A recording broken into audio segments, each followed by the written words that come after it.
Hello, कैसे हो आप सब लोग? आज हम यहाँ पर बात करेंगे मेमोरेंडम ऑफ एसोसिएशन के ऊपर क्वेश्चंस की। स्टार्ट करते हैं वीडियो को। आपको वीडियो पसंद आए तो वीडियो को लाइक कीजिए, फ्रेंड्स के साथ शेयर कीजिए और चैनल को अभी तक सब्सक्राइब नहीं किया है तो प्लीज़ चैनल को सब्सक्राइब करना मत भूलिएगा। स्टार्ट करते हैं क्वेश्चन। सबसे पहला क्वेश्चन है हमारा, मेमोरेंडम ऑफ एसोसिएशन इज और आर। मेमोरेंडम ऑफ एसोसिएशन क्या है? Internal rules of the company है, गाइडलाइंस है बोर्ड ऑफ डायरेक्टर्स के लिए, एग्रीमेंट है between company and board of directors, या फिर चार्टर ऑफ द कंपनी? बताइए क्या लगता है आपको, इनमें से कौन सा ऑप्शन सही रहेगा?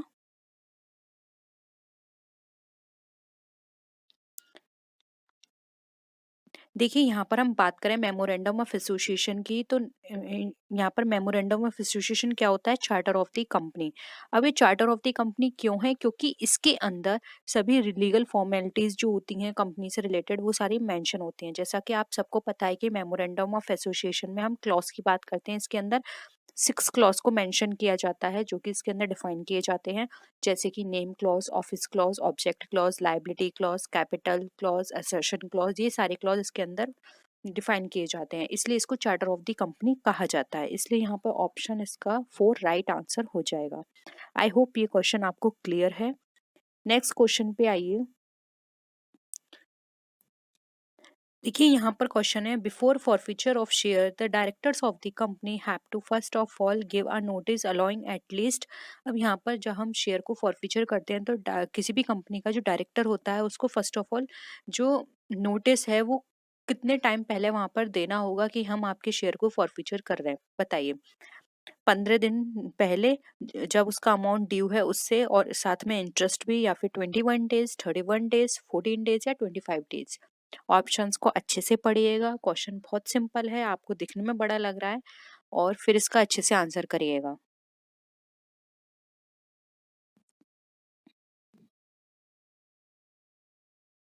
क्या लगता है आपको, क्या होगा आंसर? देखिए, जब कभी भी कोई भी शेयर होल्डर पे नहीं कर पाता है अमाउंट को, तो वहां पर उनके शेयर को फॉरफिचेट कर लिया जाता है कंपनी के द्वारा। अब वहां यहाँ पर डायरेक्टर की ये रेस्पॉन्सिबिलिटी होती है कि जब भी वो किसी भी शेयर को फॉरफिचेट कर रहा है तो उसको वहां पे 14 डेज पहले उसको एक नोटिस देना पड़ता है, जो भी उसका ड्यू अमाउंट है उसके 14 डेज तक वेट करके कि हम आपका ये शेयर को फॉरफिचेट कर रहे हैं, साथ में इसके साथ वो उतने टाइम पीरियड का इंटरेस्ट भी चार्ज करते हैं। तो यहाँ पर ऑप्शन जो होगा 4 राइट आंसर हो जाएगा। 14 days to pay the amount and interest thereon. इसमें इंटरेस्ट क्या होती है? ऐड हो जाती है। ठीक है, नेक्स्ट देखिए। The limit of maximum number of members in a private company. अब आपको यहाँ पर मैक्सिमम नंबर बताने हैं प्राइवेट कंपनी के मेंबर्स के लिए। 20, 200, 500, या नन ऑफ दीज?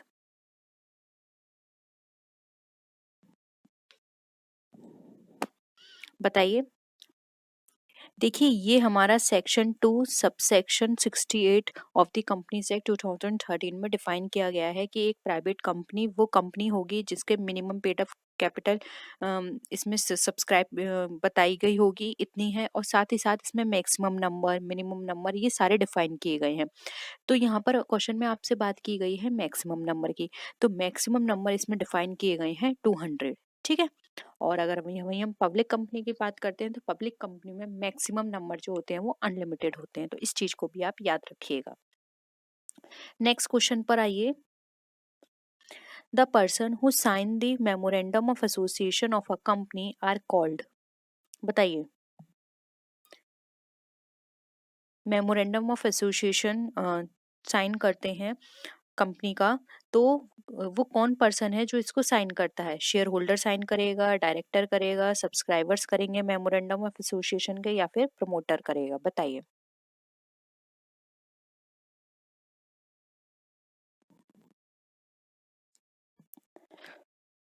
देखिए, याद रखिए, मेमोरेंडम ऑफ एसोसिएशन पर जो भी साइन करता है वो हमेशा फर्स्ट शेयर होल्डर होता है, जिसको हम subscribers to memorandum of association भी कहते हैं। तो ऑप्शन यहाँ पे हमारा सी राइट आंसर हो जाएगा।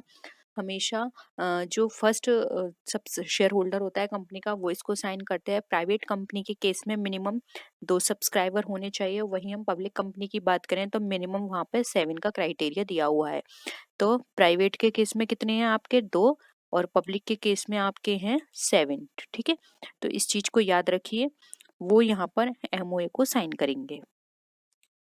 नेक्स्ट आइए, नेक्स्ट क्वेश्चन है, the outside dealing with the company in good faith have the right to pressure that the company has duly completed all the formalities is a principle of good faith, indoor management, constructive notice या फिर ultra vires.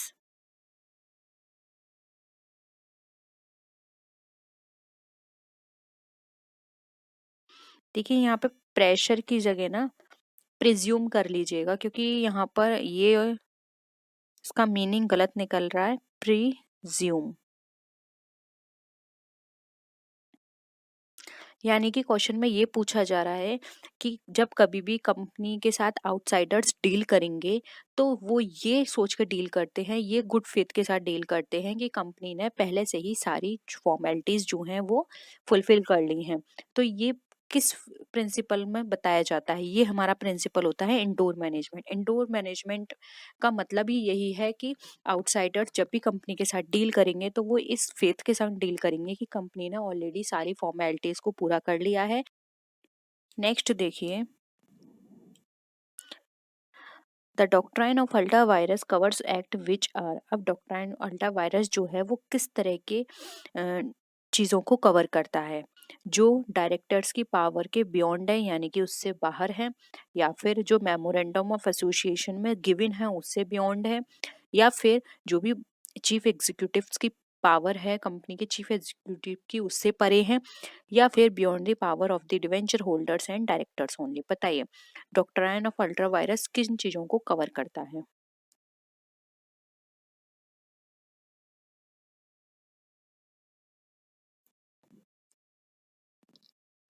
देखिए यहाँ पर इसको हम थोड़ा अच्छे से समझ लेते हैं, डॉक्ट्राइन ऑफ अल्ट्रा वायरस क्या होता है।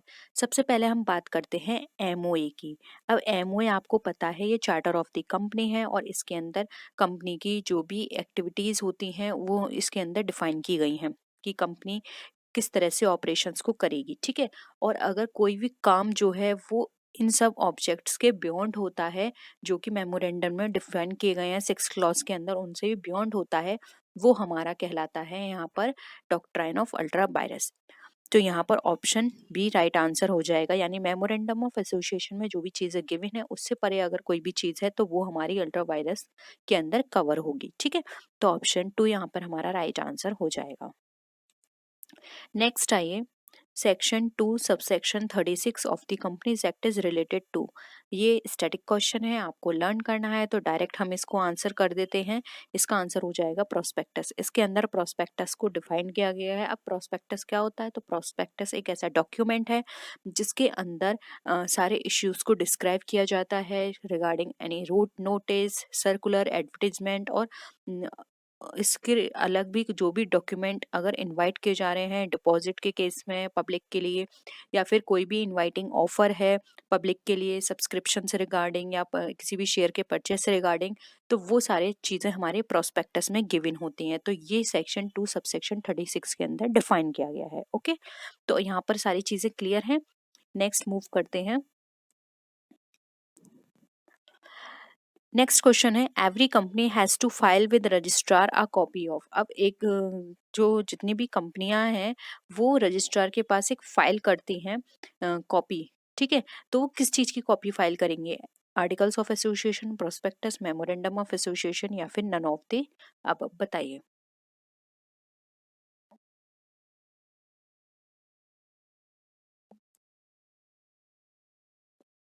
देखिए ये क्वेश्चन थोड़ा इस तरह से भी पूछा जा सकता था कि सबसे पहले वो क्या फाइल करती हैं। ठीक है, क्योंकि देखो articles of association, prospectus and memorandum, इन सब की ही एक पब्लिक कंपनी रजिस्ट्रार को यहाँ पर फाइल करेगा इन डॉक्यूमेंट को। लेकिन सबसे पहले जो बात करते हैं वो है मेमोरेंडम ऑफ एसोसिएशन, क्योंकि ये चार्टर ऑफ द कंपनी है, तो रजिस्ट्रार को सब कंपनियां एक कॉपी मेमोरेंडम ऑफ एसोसिएशन की फाइल करेंगे, जिसके अंदर सारी चीज़ें डिफाइन होती हैं कि किस तरह से कंपनी काम करेगी और किस तरह से सारी चीज़ें होंगी, इसकी लायबिलिटी कितनी रहेगी, इसकी कैपिटल कितनी है, और ये क्या क्या ऑब्जेक्टिव लेके काम कर रही है। ठीक है, नेक्स्ट क्वेश्चन पर आइए। Which of the following is not included in the memorandum of association. मैंने स्टार्टिंग में ही आपको 6 क्लॉज बताए थे मेमोरेंडम ऑफ एसोसिएशन के, तो अब आपको इसमें बताना है कि कौन सा क्लॉज है जो उसके अंदर डिफाइन नहीं किया गया है। अगेन सिंपल क्वेश्चन है। नेम क्लॉज गिवन होता है, object clause and liability clause. जो गिवन नहीं होता है वो है जुरिडिक्शन क्लॉज, जो कि ऑप्शन सी यहाँ पे बी यहाँ पे राइट आंसर हो जाएगा। क्लियर है। नेक्स्ट आइए। नेक्स्ट क्वेश्चन है, which of the following refers to a situation in which the merger of the companies result in over 25% of the market in the hands of the company. बताइए।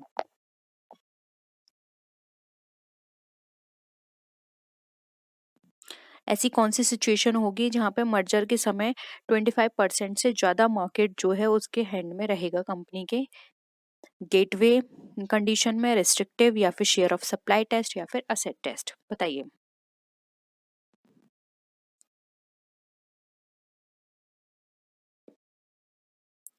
देखिए, share of supply test वो test होता है जिसके अंदर company जब भी merger करती है किसी भी कंपनी के साथ, तो वो उसके मार्केट शेयर का 25% से ज़्यादा अपने हाथ में रखती है।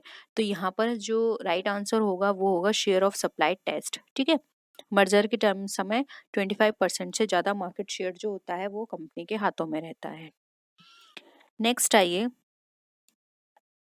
Which capital is mentioned in the capital clause of the memorandum of association of the company। जो capital clause दिया होता है, 6 clause में से एक clause होता है capital clause, तो इसमें पूछा गया है कि कौन सी capital वहाँ पे define की जाती है। issued, called, authorized, या फिर paid up। बताइए।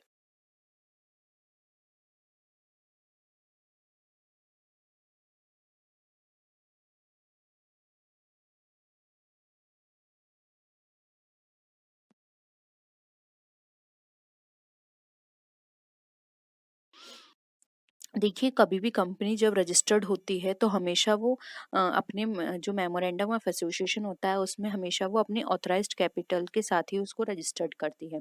ऑथराइज्ड कैपिटल मैक्सिमम अमाउंट होता है जिसके साथ कंपनी खुद को रजिस्टर्ड करती है।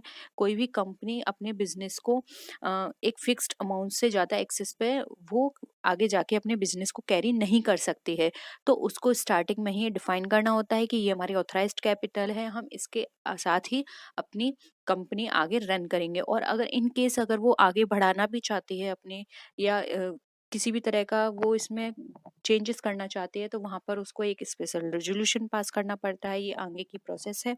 तो यहाँ पर जो कैपिटल रजिस्टर्ड की जाती है वो यहाँ पर की जाएगी ऑथराइज्ड कैपिटल। ठीक है, तो ऑथराइज्ड कैपिटल यहाँ पर ऑप्शन सी हमारा राइट आंसर हो जाएगा।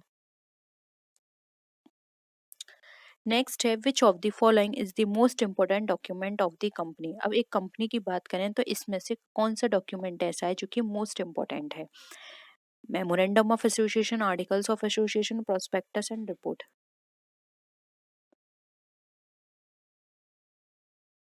अब देखिए, एमओए तो आप जान गए होंगे। आर्टिकल्स ऑफ एसोसिएशन में बता देती हूँ। आर्टिकल्स ऑफ एसोसिएशन जो होता है वो इंटरनल मैनेजमेंट के लिए होता है, और एमओए हमारा आउटसाइडर के लिए होता है। आर्टिकल्स ऑफ एसोसिएशन में ये डिफाइन क्या होता है कि आपको कोई भी कंपनी के अंदर जो भी काम करना है वो किस टेक्निक से करना है, क्या तरीका होगा काम करने का, कौन सी टेक्निक फॉलो करनी है, या फिर कौन कौन से मेथड हमें फॉलो करने हैं।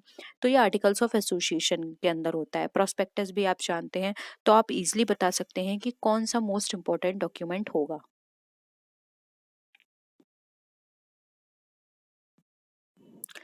देखिए यहाँ पर आंसर हो जाएगा ए।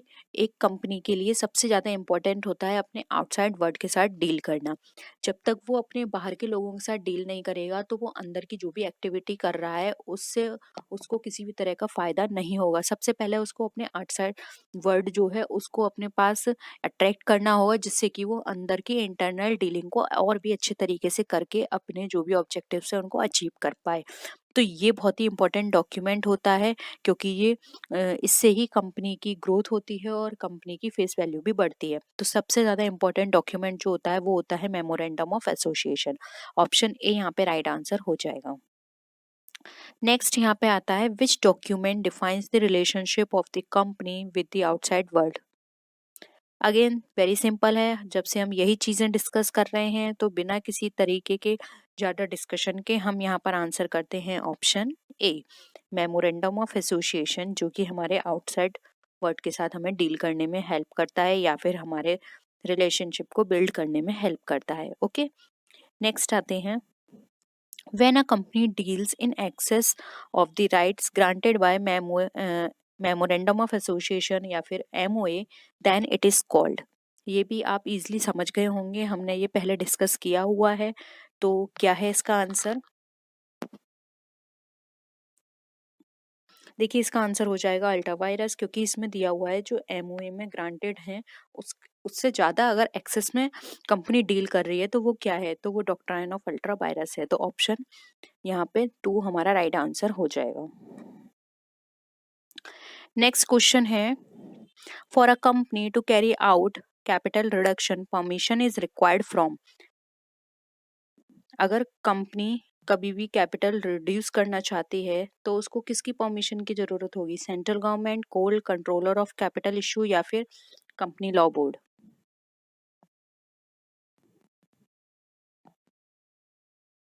क्या लगता है क्या होगा इसका आंसर? देखिए आपको पता है कंपनी ऑथराइज्ड कैपिटल के साथ रजिस्टर्ड होती है और वो ऑथराइज्ड होती है तो वो मैक्सिमम अमाउंट होता है जिसके साथ वो खुद को रजिस्टर्ड करती है। तो वहाँ पर अगर वो अपने उस अमाउंट को रिड्यूस करना चाहती है, कैपिटल में रिडक्शन करना चाहती है, तो उसको परमिशन लेनी पड़ेगी सबसे पहले कोर्ट की, जो कि NCLT होता है, नेशनल कंपनी लॉ ट्रिब्यूनल। उससे उसे परमिशन लेनी होगी सबसे पहले, उसके बाद ही वो अपनी कैपिटल को रिड्यूस कर सकती है। तो ऑप्शन ए यहाँ 2 यहाँ पर कोड राइट आंसर हो जाएगा। ओके, नेक्स्ट है study the following statement and give your answer according to the answer code given below. Question यहाँ से स्टार्ट है हमारा, when a promoter moves the registrar of companies for registration the application must among others be accompanied by. बताइए, जब कभी promoter move करते हैं registrar के पास कंपनी के रजिस्ट्रेशन के लिए, तो वहाँ पे जो एप्लीकेशन होती है वो किस तरह की एप्लीकेशन उसको वहाँ पे देनी होगी?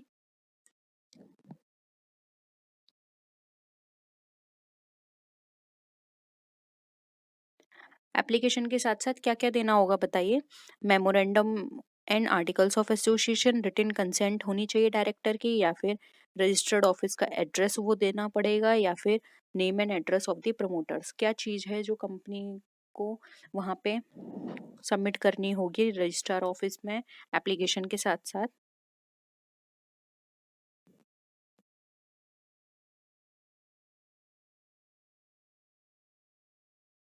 देखिए इसका कोड हम नहीं लिख पाए हैं, मैं एक बार आपको यहाँ पे कोड और लिख देती हूँ।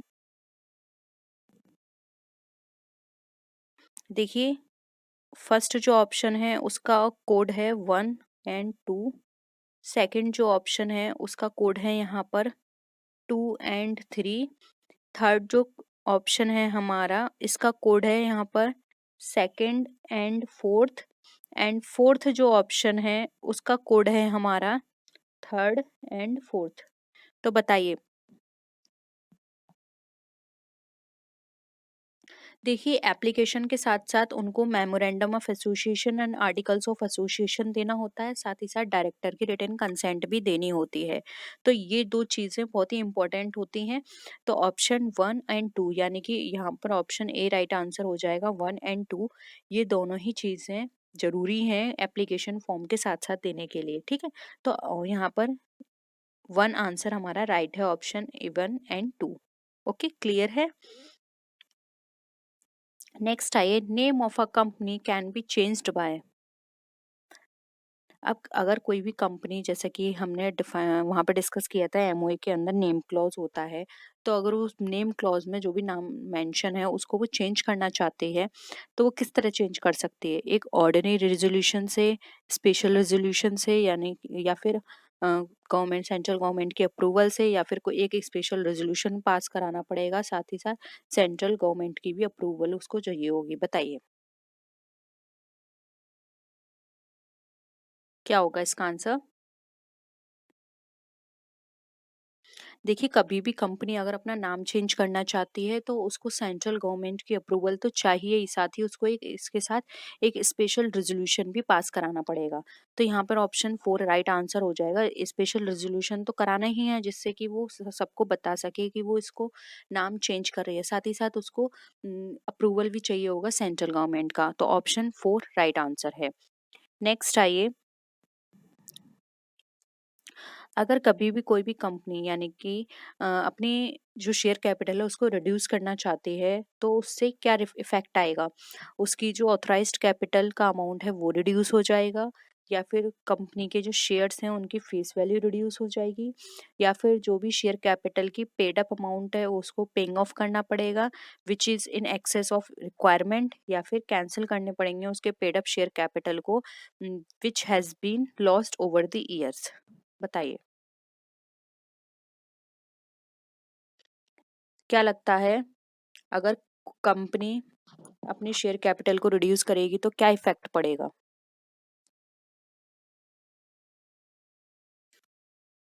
बताइए। देखिए, अगर हम ये बात करें तो ये हमारा कंपनीज एक्ट 1956 के सेक्शन 100 में डिफाइन किया गया है, जबकि अब हमारा कंपनीज एक्ट 2030 अप्लाई होता है।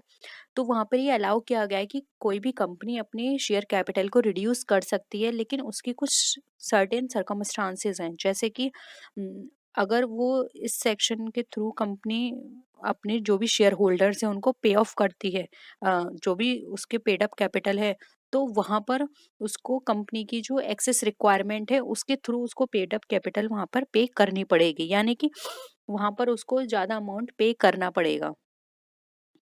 तो ऑप्शन सी राइट आंसर हो जाएगा, paying off paid up share capital which in excess of requirement. Okay, तो यहाँ पर ऑप्शन सी जो है वो राइट आंसर यहाँ पर हो जाएगा।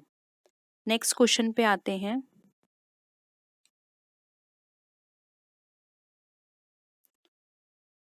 Clause of the memorandum of association of the company are. जो मेमोरेंडम ऑफ एसोसिएशन में जो क्लॉज होते हैं वो कितने होते हैं वो बताने हैं आपको।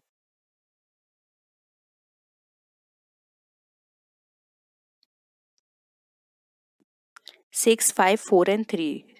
तो सिंपल है, ये 6 क्लॉज होते हैं। अब वो 6 क्लॉज कौन कौन से हैं वो आप नीचे कमेंट सेक्शन में बताइएगा। अगर आप में से किसी को भी याद है वो 6 क्लॉज, स्टार्टिंग के क्वेश्चंस में मैं वो सारे 6 क्लॉज आपको डिफाइन कर चुकी हूँ, तो आप बता दीजिएगा, ठीक है।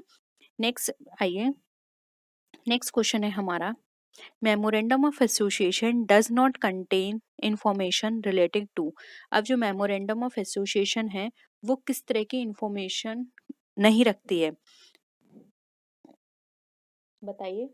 ऑप्शंस हैं, maximum limit of capital, number and types of share, nominal value of share, या फिर procedure and rules of allotment of share.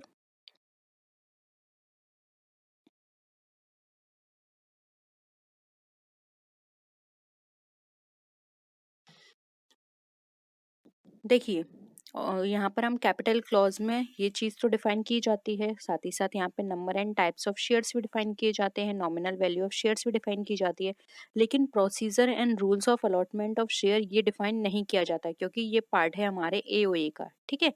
तो ऑप्शन 4 यहाँ पे राइट आंसर हो जाएगा।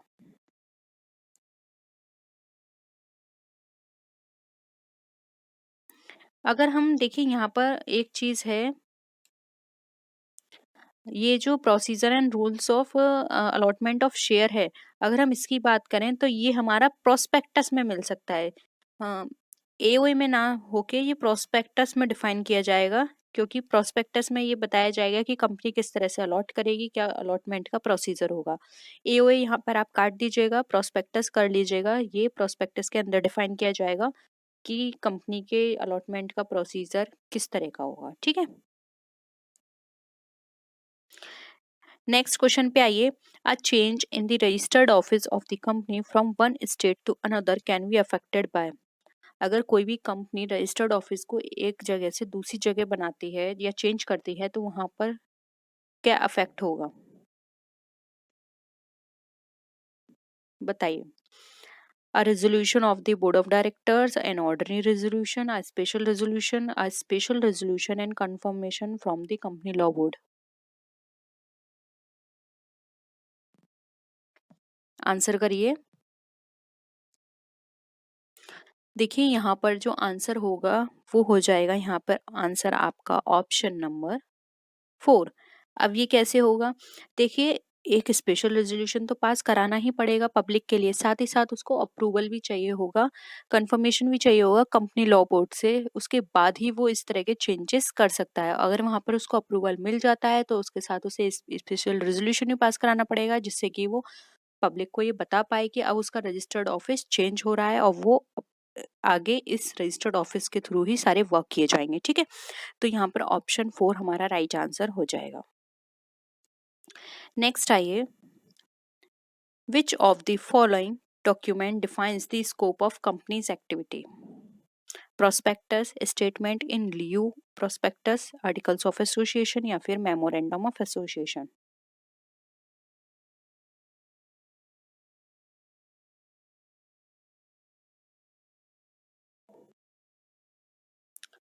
अगेन ये भी सिंपल है, मैंने बताया था MOA charter of the company होता है जिसके अंदर कंपनी की जितनी भी एक्टिविटीज हो रही हैं उन सब का स्कोप इसके अंदर डिफाइन किया जाता है, इसलिए ऑप्शन 4 यहाँ पे राइट आंसर हो जाएगा। आई थिंक मुझे नहीं लगता कि एमओए से रिलेटेड क्वेश्चंस में आपको किसी भी तरह का दिक्कत होगा। अगर आप थोड़ा भी इसका रिवीजन करते हैं तो आप इजीली इस टॉपिक को कवर कर सकते हैं। ठीक है, और यहाँ से क्वेश्चंस भी काफ़ी पूछे जाते हैं, क्योंकि ये कुछ टॉपिक ऐसे हैं जहाँ से एग्जामिनर या जो भी आपके पेपर सेट करते हैं वो खुद चाहते हैं कि आप इजीली मार्क्स स्कोर कर लें अच्छा सा, तो इसीलिए इस तरह के क्वेश्चंस एग्जाम में बहुत पूछे जाते हैं। नेक्स्ट क्वेश्चन है, a company can invest more in another company only if it is so authorised by the following.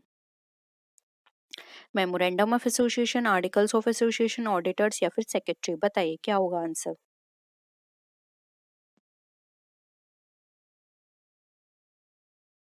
एक कंपनी दूसरी कंपनी में इन्वेस्ट कर सकती है, ये किस में बताया गया जाएगा और किसके द्वारा ऑथराइज्ड होगा। अगेन सिंपल है, एमओए के द्वारा, क्योंकि एमओए हमारे पब्लिक के लिए और ये पब्लिक को पता होना चाहिए कि कंपनी किसी और कंपनी में इन्वेस्ट कर सकती है या नहीं, जिससे कि अगर पब्लिक किसी कंपनी में इन्वेस्ट करे तो उसे पता होना चाहिए कि हम जिसमें इन्वेस्ट कर रहे हैं वो फर्दर किस कंपनी में इन्वेस्ट कर रही है या वो इन्वेस्ट करती भी है या नहीं, तो ये सारी चीज़ें पब्लिक को पता होनी चाहिए। तो ये एमओए के अंदर यहाँ पे डिफाइन किया जाएगा, उसके द्वारा अथोराइज्ड होगा कि कंपनी इन्वेस्ट कर सकती है या नहीं, तो ऑप्शन ए यहाँ पे राइट आंसर हो जाएगा, एमओए।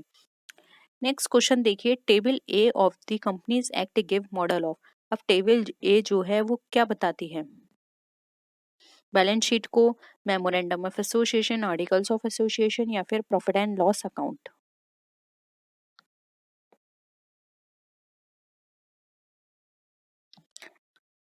सबसे पहले आप ये जानिए कि टेबल ए होता क्या है। देखिए टेबल ए जो होता है वो इंटरनल मैनेजमेंट के लिए होता है, जिसके अंदर सारे रूल्स एंड रेगुलेशंस जो होते हैं वो डिफाइन किए जाते हैं कि कंपनी किस तरह से काम करेगी, क्या इसके रूल्स होंगे, किस तरह का रेगुलेशन चलेगा इसके अंदर।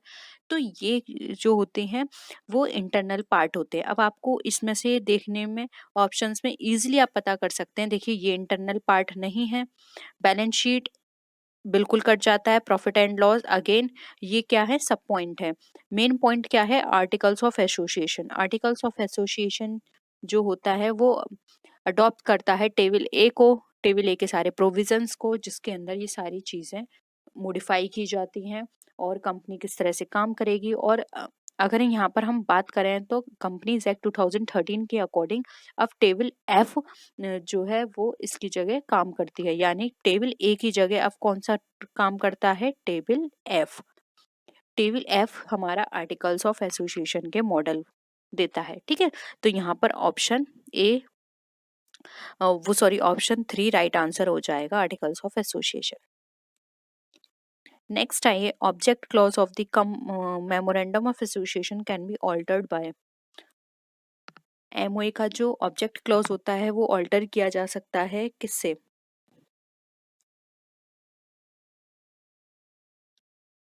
आपने एक चीज नोट की है, जब भी हम एमओए में किसी भी तरह के ऑल्टरनेशन की बात करते हैं तो सब में हमें स्पेशल कंफर्मेशन चाहिए कंपनी लॉ बोर्ड से, और साथ ही साथ स्पेशल रेजोल्यूशन भी हमें पास करना है। इसलिए ऑप्शन 4 यहाँ पे राइट आंसर हो जाएगा, क्योंकि ये चीज़ें बहुत ही ज़्यादा डेलिकेट होती हैं, हमें अपनी पब्लिक को बताना होता है कि हम इसमें चेंज कर रहे हैं, हमें स्पेशल परमिशन की ज़रूरत होती है, क्योंकि पब्लिक ने हमारी कंपनी में इन्वेस्ट किया है, इसलिए उनको सारी चीज़ें बताना आवश्यक होता है। इसीलिए हम स्पेशल रेजोल्यूशन पास करवाएंगे और कंपनी लॉ बोर्ड से इसका कंफर्मेशन भी लेंगे। ऐसा नहीं है कि कोई भी कंपनी जब उसका मन करे वो उसमें चेंज कर दे। ओके, नेक्स्ट देखिए, the action of company will be ultra virus if they are not permitted by the following। बताइए, अल्ट्रा वायरस का जो एक्शंस है वो परमिट नहीं किया जा सकता किसके द्वारा?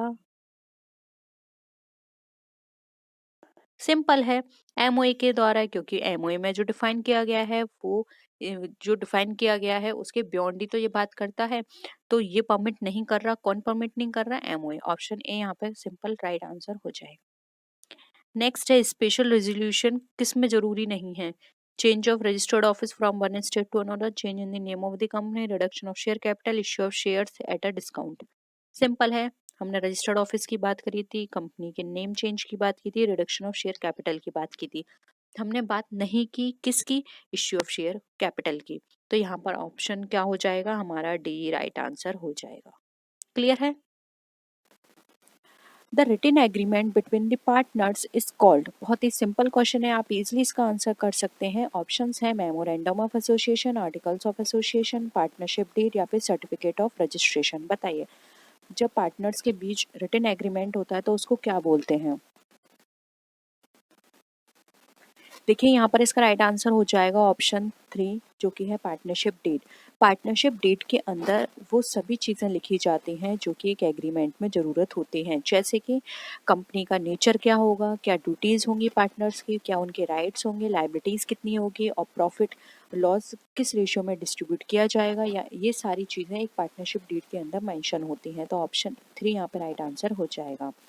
नेक्स्ट क्वेश्चन पर आइए, a document which contains the rules and regulations regarding internal management of a company is called। बताइए, एक ऐसा डॉक्यूमेंट जिसमें कंपनी के इंटरनल मैनेजमेंट के रिगार्डिंग सारे रूल्स एंड रेगुलेशंस लिखे होते हैं उसे क्या कहते हैं? Memorandum of association, prospectus, articles of association या फिर इनकॉर्पोरेशन सर्टिफिकेट।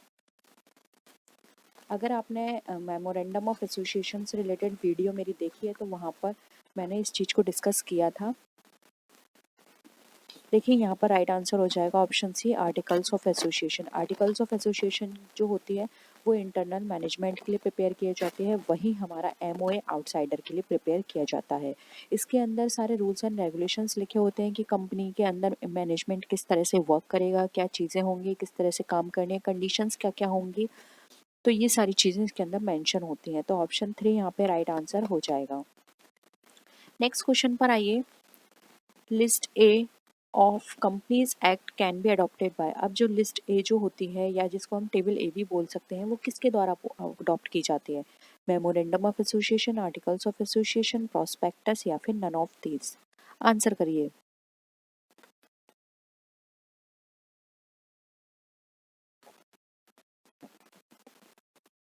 देखिए, राइट आंसर यहाँ पर हो जाएगा ऑप्शन 2, आर्टिकल्स ऑफ एसोसिएशन। जो टेबल ए है वो आर्टिकल्स ऑफ एसोसिएशन के द्वारा अडॉप्ट की जाती है। लेकिन अगर हम बात करें कंपनीज एक्ट 2013, इसके अकॉर्डिंग अब टेबल ए की जगह कौन किसने ले ली है? टेबल एफ ने, यानी कि रिप्लेस कर दिया गया है टेबल ए को टेबल एफ से। अब टेबल एफ अडॉप्ट की जाती है आर्टिकल्स ऑफ एसोसिएशन के द्वारा।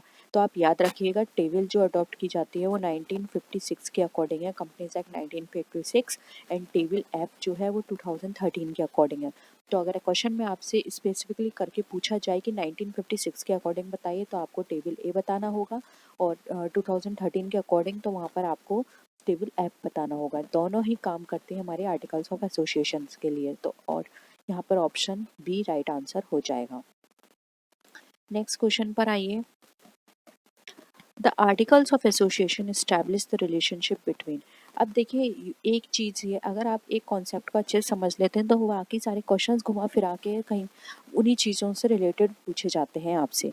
तो अभी हमने इससे पहले भी क्वेश्चन में डिस्कस किया था। अब ये जो आर्टिकल्स ऑफ एसोसिएशन है, रिलेशनशिप किसके बीच में बताती है? कंपनी और गवर्नमेंट के बीच में, कंपनी और आर्ट के बीच में, कंपनी और मेंबर्स के बीच में, या फिर company and registrar of companies के बीच में। तो आप इजीली बता सकते हैं आर्टिकल्स ऑफ एसोसिएशन जो होती है वो कंपनी एंड इट्स मेंबर्स के बीच में होती है, क्योंकि ये यहाँ पर क्या बात करती है? इंटरनल मैनेजमेंट के लिए काम करती है, ठीक है। और आउटसाइड की बात करें तो यहाँ पर बात आ जाती है मेमोरेंडम ऑफ एसोसिएशन की। तो ऑप्शन 3 यहाँ पे राइट आंसर हो जाएगा। चीज़ें सारी घुमा फिरा के वही होती है। अगर आप कॉन्सेप्ट आपके क्लियर होंगे तो आप किसी भी क्वेश्चन का आंसर अच्छे से कर सकते हैं। नेक्स्ट क्वेश्चन पर आइए।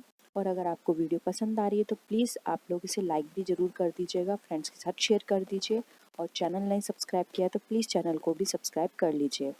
नेक्स्ट क्वेश्चन है, articles of association can be altered by. अब आर्टिकल्स ऑफ एसोसिएशन आपको पता है इंटरनल मैनेजमेंट के लिए बनाया जाता है, उसमें सारे रूल्स एंड रेगुलेशंस होते हैं। अब इसको भी ऑल्टर कर सकते हैं, तो वो ऑल्टर किसके द्वारा होगा? एक स्पेशल रेजोल्यूशन पास करा के बोर्ड ऑफ डायरेक्टर का, या फिर स्पेशल रेजोल्यूशन पास कराएंगे एनुअल जनरल मीटिंग में शेयर होल्डर की, या फिर एक स्पेशल रेजोल्यूशन, या फिर obtaining permission of the company law board. बताइए इनका आंसर आप अपने थोड़ा सा कॉमन सेंस से भी कर सकते हैं। बताइए।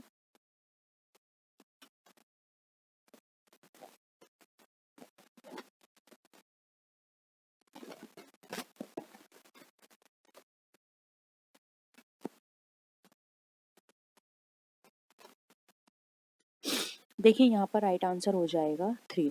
अब यहाँ पे आर्टिकल्स ऑफ एसोसिएशन में चेंज कर रहे हैं तो यहाँ पर अलग से किसी की परमिशन लेने की ज़रूरत नहीं है। आप एक स्पेशल रेजोल्यूशन पास कराइए जनरल मीटिंग में। याद रखिए यहाँ पर एनुअल जनरल मीटिंग दे रखा है, वो आपको नहीं करना है। जनरल मीटिंग में यानी कि कॉमन मीटिंग में एक स्पेशल रेजोल्यूशन आपको पास कराना पड़ेगा, जिसके थ्रू आप अपने आर्टिकल्स ऑफ एसोसिएशन में चेंजेस कर सकते हैं। तो ऑप्शन क्या हो जाएगा? 3 यहाँ पे राइट आंसर हो जाएगा। नेक्स्ट क्वेश्चन पे आइए।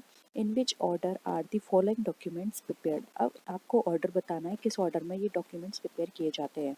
आर्टिकल्स ऑफ एसोसिएशन है, नोटिस ऑफ स्टैट्यूटरी मीटिंग है, मेमोरेंडम ऑफ एसोसिएशन और उसके बाद प्रॉस्पेक्टस है। बताइए।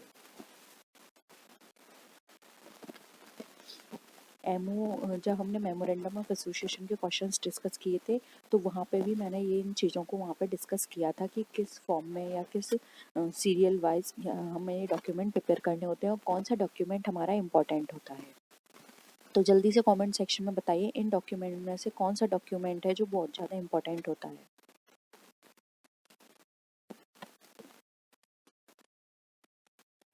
देखिए यहाँ पर सबसे पहले जो प्रिपेयर किया जाता है वो होता है हमारा मेमोरेंडम ऑफ एसोसिएशन।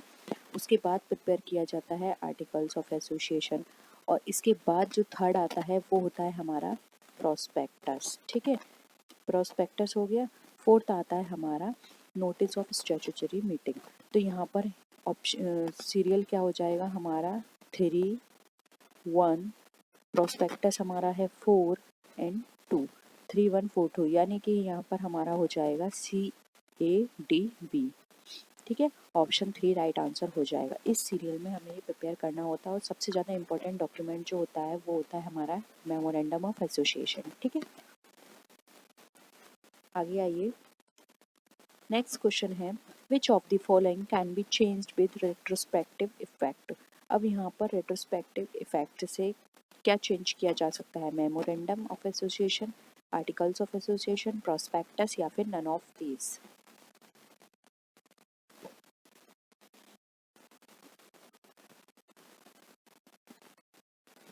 देखो रेट्रोस्पेक्टिव इफेक्ट से यहाँ पर बात की जा रही है, यानी कि पूरी तरह से जिसको चेंज किया जा सकता है वो है हमारा आर्टिकल्स ऑफ एसोसिएशन। ये हमारा कंपनी के इंटरनल वर्क के लिए होता है, इंटरनल मैनेजमेंट से रिलेटेड होता है, जिसमें सारे चीज़ें होती हैं कि कंपनी में किस तरह से काम करना है। तो ये सारा इस तरह से हम इसको चेंज कर सकते हैं। तो यहाँ पर आर्टिकल्स ऑफ एसोसिएशन हमारा राइट आंसर हो जाएगा ऑप्शन 2। मेमोरेंडम ऑफ एसोसिएशन में कुछ कुछ चीज़ें हैं जो हम चेंज कर सकते हैं, और इसके लिए हमें स्पेशल परमिशन की ज़रूरत होती है, स्पेशल रेजोल्यूशन पास कराना पड़ता है, कंपनी लॉ बोर्ड से हमें परमिशन लेनी होती है, कहीं कहीं हमें कोर्ट से परमिशन लेनी होती है। तो इसमें चेंज कराने में काफ़ी प्रॉब्लम क्रिएट होती है, जबकि हम आर्टिकल्स ऑफ एसोसिएशन में एक स्पेशल रेजोल्यूशन पास करा के ही जनरल मीटिंग में अपने ये आर्टिकल्स ऑफ एसोसिएशन को चेंज कर सकते हैं। ठीक है, तो राइट आंसर ऑप्शन 2 हो जाएगा यहाँ पर। नेक्स्ट क्वेश्चन आइए। क्वेश्चन थोड़ा बड़ा है लेकिन टफ नहीं है, अच्छे से इसको पढ़िए फिर इसका आंसर करिएगा। असर्शन है हमारी, person dealing with the company shall be within the rights to assume that the provision of the articles has been complied with by the company in the internal working. ठीक है, reason इसका दे रखा है, every person who deals with the company is not suppose to have read and understood the memorandum and articles of the company. अब बताइए code के according दोनों में से क्या सही है।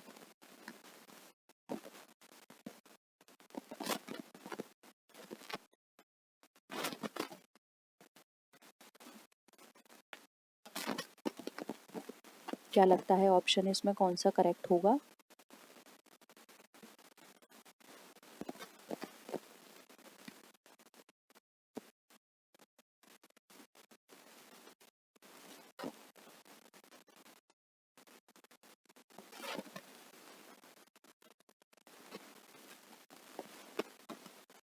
देखिए यहाँ पर राइट आंसर की बात करें तो ए ऑप्शन तो हमें बिल्कुल सही लग रहा है, लेकिन जो रीज़न दे रखा है वो हमारा यहाँ पर सही नहीं है। तो यहाँ पर ऑप्शन 3 राइट आंसर हो जाएगा।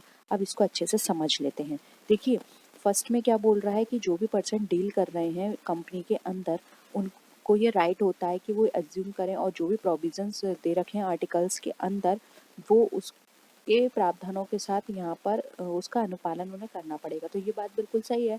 जो आर्टिकल्स ऑफ एसोसिएशन होता है उसके अकॉर्डिंग ही जो इंटरनल वर्कर होते हैं या मैनेजमेंट होता है उसको फॉलो करना होता है, उसके अकॉर्डिंग ही काम करना होता है। तो ये तो करेक्ट है। सेकंड रीज़न पर आते हैं, जो भी पर्सन डील कर रहे हैं कंपनी के साथ उनको ये राइट नहीं होता कि वो आर्टिकल्स ऑफ एसोसिएशन या फिर मेमोरेंडम ऑफ एसोसिएशन को पढ़ें और उसको समझें। तो ये गलत है। जो मेमोरेंडम ऑफ एसोसिएशन होता है उस पर हर पर्सन का राइट होता है, उसकी ये ड्यूटी है कि जो भी उसके साथ डील कर रहा है वो उसको कभी भी इंस्पेक्ट कर सकता है, उसको पढ़ सकता है। तो ये हर पर्सन के लिए इम्पॉर्टेंट है। और मेमोरेंडम ऑफ एसोसिएशन जो प्रिपेयर किया जाता है वो होता ही इसलिए जिससे कि जो भी पर्सन इसके साथ डील कर रहे हैं वो इसके थ्रू कंपनी को अच्छे से समझें, जानें और उसके बाद उसमें इन्वेस्ट करें। तो यहाँ पर ये जो रीज़न दे रखा है ये बिल्कुल भी यहाँ पर सही नहीं है। इसलिए यहाँ पर हमारा ए तो सही है लेकिन हमारा जो आर हो जाएगा वो फॉल्स हो जाएगा। इसलिए ऑप्शन 3 यहाँ पर हमारा राइट आंसर हो जाएगा। ठीक है, नेक्स्ट आइए। When the Articles of Association does not authorize the change in the capital, then in order to alter the capital of the company, Table A is adopted. Articles should be altered. Permission of the registrar of company should be obtained. Permission of the company law board should be obtained. बताइए, जब कभी भी articles of association जो भी इसमें जो capital होती है जिसके थ्रू ये ऑथराइज की जाती है, तो उसमें अगर किसी भी तरह का आपको चेंज करना है तो वहाँ पर कंपनी को क्या करना होगा बताइए। अगर कंपनी चाहती है अपनी ऑथराइज्ड कैपिटल को चेंज करना तो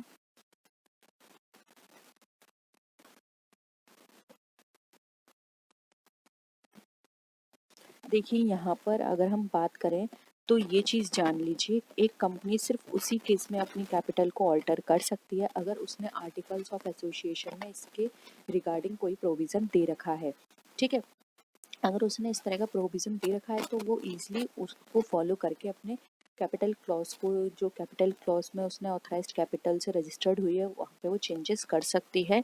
तो यहाँ पर जो आंसर होगा वो हो जाएगा यहाँ पर option number B, articles of association should be altered. तो यहाँ पे आर्टिकल्स ऑफ एसोसिएशन के थ्रू वो ऑल्टर कर सकती है by passing a special resolution. तो यहाँ पर ऑप्शन बी हमारा राइट आंसर हो जाएगा।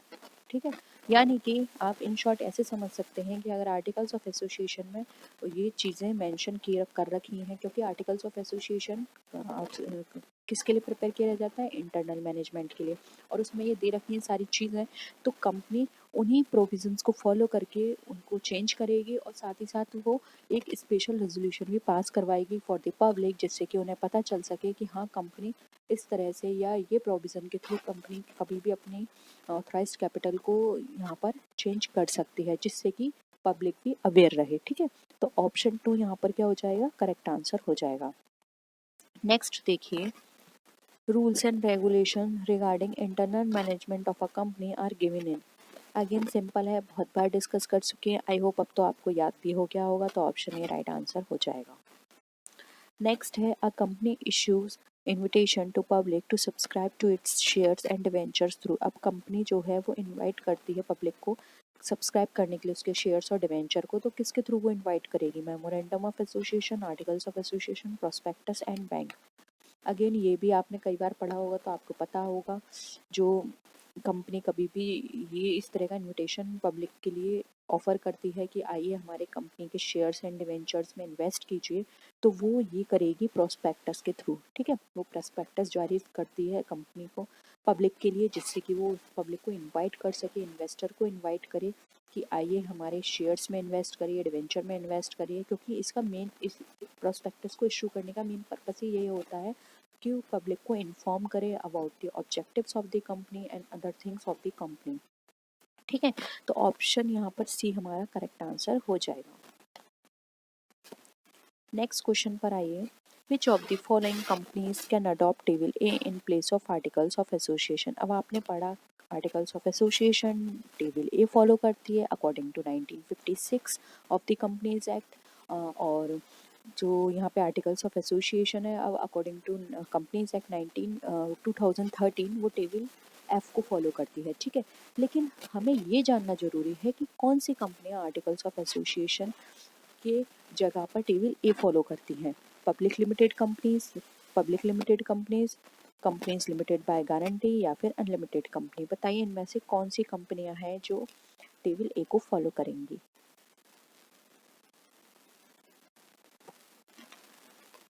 क्या लगता है आपको? देखिए यहाँ पर ऑप्शन 2 राइट आंसर हो जाएगा। जो पब्लिक लिमिटेड कंपनीज होती हैं वो टेबल ए अडॉप्ट कर सकती हैं अगर उनका आर्टिकल्स ऑफ एसोसिएशन प्रिपेयर नहीं है या फिर आर्टिकल्स ऑफ एसोसिएशन उन्होंने नहीं तैयार किया है, तो वहाँ पर वो टेबल ए फॉलो करेंगे। ठीक है, आर्टिकल्स ऑफ एसोसिएशन आपको पता है किस लिए प्रिपेयर किया जाता है, तो वहाँ पर ये जो टेबल ए है वो मेंशन किया गया है शेड्यूल 1 में, तो इसको याद रखिए। हो सकता है आपसे क्वेश्चन पूछ लिया जाए schedule 1 of the companies act 1956 में ये टेबल ए गिवन है और इसके अंदर 99 रूल्स दे रखे हैं, लॉज दे रखे हैं इंटरनल मैनेजमेंट के लिए। ठीक है, तो इस चीज़ को आपको याद रखना है, तो public limited company right answer हो जाएगा। नेक्स्ट क्वेश्चन देखिए हमारा, टेबल ए ऑफ शेड्यूल 1, देखिए यहाँ पर आ गया schedule 1, table A of schedule 1 of Indian companies that provide the model of articles. अब बताइए, सिंपल है, इजीली कर सकते हैं आप। कौन सा मॉडल प्रोवाइड करती है? Articles of association. घुमा फिरा के सारी वही चीज़ें होती हैं, बस थोड़ा सा आपको यहाँ पर कॉन्सेप्ट पे ध्यान देने की ज़रूरत है। ठीक है, नेक्स्ट देखिए, companies which need not frame their own articles of association. कौन सी कंपनी होती हैं जिनको ज़रूरी नहीं होता अपना आर्टिकल्स ऑफ एसोसिएशन खुद का वो फ्रेम करें? अभी हमने ऊपर पढ़ा था public company limited by shares, क्योंकि वहाँ पे ज़रूरत क्यों नहीं होती है, क्योंकि वो इसकी जगह पर क्या फॉलो कर सकती हैं, टेबल ए और टेबल एफ। ठीक है, 2013 के अकॉर्डिंग टेबल एफ, 1956 के अकॉर्डिंग टेबल ए। ओके, तो यहाँ पर राइट आंसर हमारा हो जाएगा। नेक्स्ट आइए, articles of association of a company can be altered by passing. अब आर्टिकल्स ऑफ एसोसिएशन ऑल्टर किया जा सकता है क्या पास करके, ये भी हम डिस्कस कर चुके हैं। अ स्पेशल रेजोल्यूशन, ठीक है, ऑप्शन 3 राइट आंसर हो जाएगा। तो यहाँ पर ये 15 क्वेश्चंस थे आर्टिकल्स ऑफ एसोसिएशन से रिलेटेड, मैंने सारे डिस्कस कर लिए। इसके बाद हमारा ये टॉपिक कंप्लीट होता है। तो हमने यहाँ पे डिस्कस कर लिए memorandum of association and articles of association, आपका ये टॉपिक कंप्लीट हो गया। इसके बाद आपसे कोई भी क्वेश्चन नहीं पूछा जाएगा। तो इस आई होप अब आपको ये दोनों कॉन्सेप्ट क्लियर है। इन क्वेश्चन में कहीं भी फिर भी आपको कोई डाउट लगता है या आपको लगता है कि वो मैं ठीक से आपको नहीं समझा पाई हूँ, तो आप नीचे कमेंट सेक्शन में बता सकते हैं। इसके अलावा आप किसी पर्टिकुलर टॉपिक पे क्वेश्चन चाहते हैं तो वो भी बता सकते हैं। तो नेक्स्ट वीडियो में हम यहाँ पर फिर मिलेंगे आपके साथ नए क्वेश्चंस के साथ। नेक्स्ट जो हम क्वेश्चन डिस्कस करेंगे वो नए टॉपिक से रिलेटेड होंगे। तो मिलते हैं नेक्स्ट वीडियो में, तब तक के लिए टेक केयर, बाय बाय।